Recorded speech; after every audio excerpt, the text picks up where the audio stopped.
Assalamualaikum warahmatullahi wabarakatuh. Apa yang dimaksud dengan pengibaran saka merah putih? Pengibaran saka merah putih adalah pengibaran agar berdirinya negara Indonesia yang merdeka.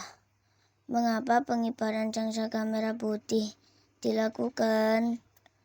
Untuk menegaskan berdirinya negara Indonesia yang merdeka dan berdaulat.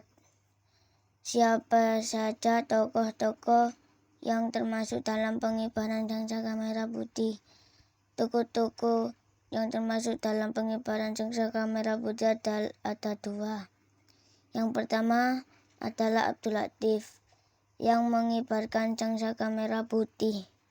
Nomor 2 ada Fatmawati sebagai penjahit bendera merah putih.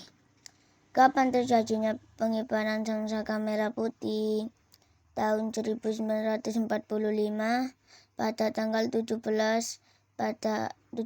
Agustus, di mana bendera merah putih dikibarkan di Pegangsaan Timur, Jakarta.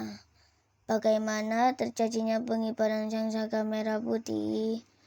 Setelah Bung Karno membaca teks proklamasi atau upacara, disitulah pengibaran saka merah putih dilakukan.